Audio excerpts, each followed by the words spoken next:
Many times we're asked, why is it we need to take a look at the strategic impact of our projects or initiatives? Well, the answer is fairly obvious. The projects you launch are, in principle, there to help close the performance gaps that your organization has. How can you figure out what the performance gaps are? Well, it's the difference between how your processes currently perform and what the strategy requires in order to be achieved. The easiest example I can think of to explain this dichotomy is the Sea King helicopter. In Canada, for many years, the press kept on putting front page articles out there about the problems with the Sea King helicopters and the number of crashes and accidents that were happening. And the issue is, D&D never got around to replacing them. Well, why is that? Well, when D&D took a look at their overall operational imperatives and what is strategically important for the National Defense Department, replacing the Sea Kings never achieved enough strategic points to be top on the list.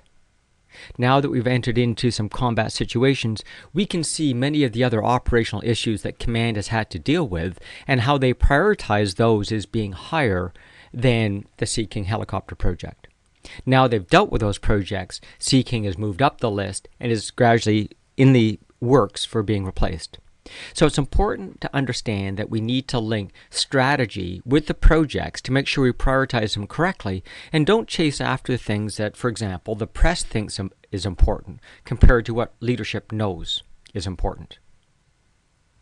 So bringing in a different example, this is a small city in the west of Canada, created a strategy map that outlines their overall objectives and the weightings. Now we used that and created a table where those objectives were put across the top and many of their key projects down the left side. And again, we rated and ranked the impact of each project on those strategic objectives. The quantification of this shows up in this graph over here. Each of these bars represents one of those projects, and the height of the bar takes a look at the strategic impact of each of those projects.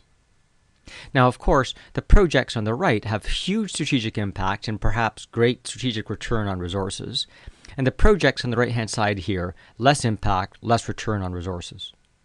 Now, obviously, someone like, say, the mayor could push aggressively for one of these projects down here, but they'd have to answer to the electorate why we're working on that project and consuming resources there, as opposed to working on some of these projects on the left side of the graph that have a much higher impact.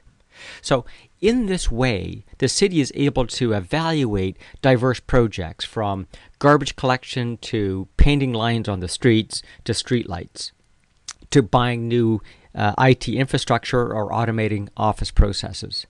The net is the only way we can take a look at the impact of these projects in a cross-functional organization is not by looking at the dollars they consume or the payback or FTEs required, but the strategic return on resources which each project offers. And that's what we'll be explaining in this module. How can we begin to take a look at our project's impact based on the strategy?